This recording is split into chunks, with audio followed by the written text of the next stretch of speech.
¿Qué tal amigas? ¿Qué tal amigos? Qué gusto saludarles nuevamente aquí en Análisis con su servidor Eduardo Andrade en el canal que tiene el mejor auditorio de YouTube.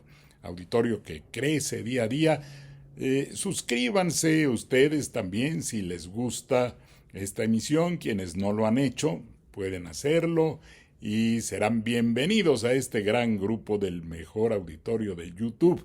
Y también si les gusta concretamente alguna de las presentaciones, de las emisiones, denle like, como se dice, porque yo decía, bueno, ¿por qué no decimos también, pues digan que les gusta? No, pero hay que saber que el término actual es denle like, entonces se los voy a agradecer muchísimo.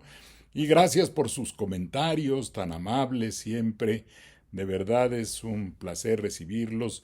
Yo procuro darle respuesta prácticamente a todos, a veces no alcanza el tiempo, pero hoy quiero tocar un tema que tiene que ver con el tope a estas pensiones excesivas de lujo, doradas, de las que se ha hablado.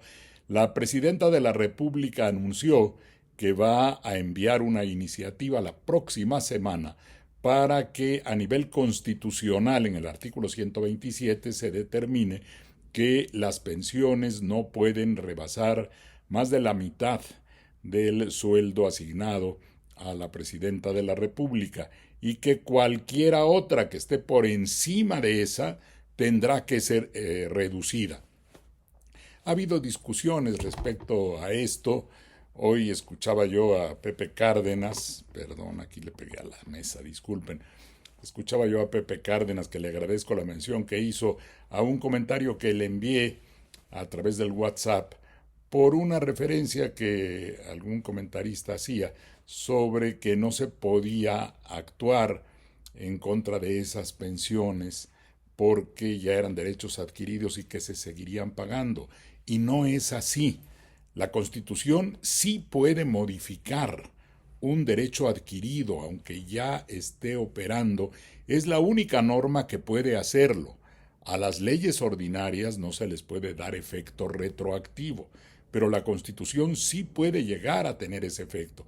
Porque alguien diría, imagínense estas pensiones de $1,000,000 al mes, no puede ser, son verdaderos abusos, porque en determinadas circunstancias, en el mundo financiero particularmente, o en empresas públicas, que coraje que una empresa pública que debe ser para el servicio público dé lugar a críticas derivadas de este tipo de abusos, que de pronto se le dé a alguien una pensión estratosférica sin derecho a ello. Nadie puede tener una pensión de ese nivel, de $1,000,000, de $500,000, por Dios. A veces el exceso está en la cantidad de dinero. Otras, la cantidad pudiera ser explicable, pero si se otorga a alguien que solo trabajó 5 años o 3 años, ahí está también algo indebido. Por eso hay que cortar de tajo. Y para hacerlo solo se puede hacer en la Constitución.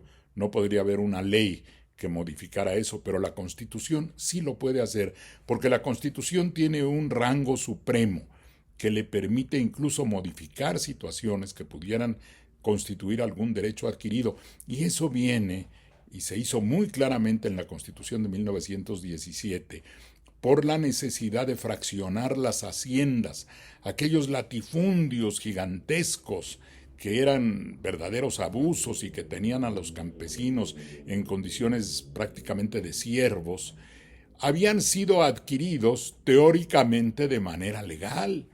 Habían existido unas compañías deslindadoras que despojaban a los pueblos prácticamente de la tierra y los hacendados se apoderaban de enormes extensiones que podrían tener un título relativamente legal, ¿no? Además, en esa época del liberalismo del siglo XIX, la propiedad era considerada intocable como un derecho natural y los hacendados podían alegar, oigan, yo ya soy propietario de esto, tengo un derecho adquirido, no me lo pueden tocar.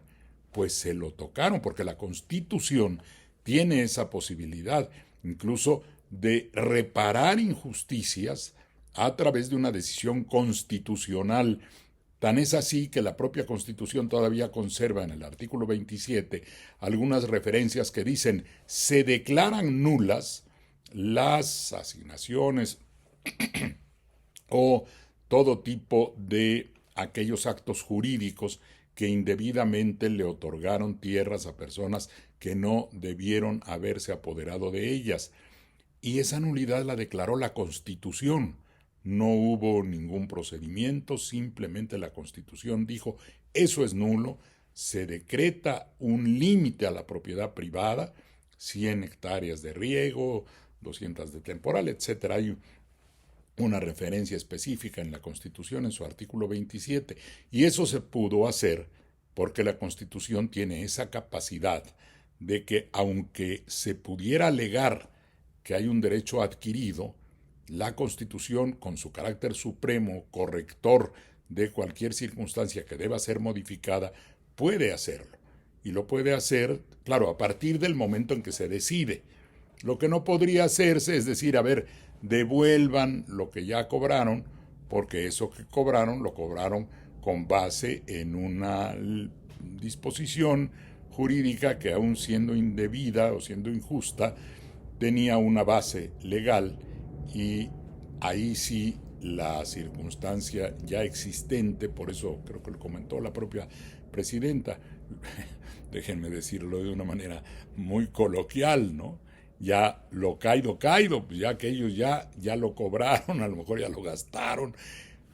Eso sí tendría un efecto muy difícil de poner en práctica, pero aunque se hubiera adquirido el derecho previamente, ¿qué es lo que alguien podría alegar? Decir, oiga, yo adquirí ese derecho, ¿no me lo pueden quitar? Sí, sí se puede quitar a partir de que la Constitución establezca que ya no se tiene ese derecho, como no se tenía ese derecho de los hacendados a mantener posesiones de tierras que fueran más allá del límite que puso la Constitución. Y se ha hecho en varias ocasiones cuando, bueno, las reformas, la más reciente reforma judicial o la anterior, la de 1995, cuando se cambió toda la corte, salieron todos los ministros que estaban y tenían nombramientos que eran para más tiempo. Lo mismo en esta reciente reforma judicial.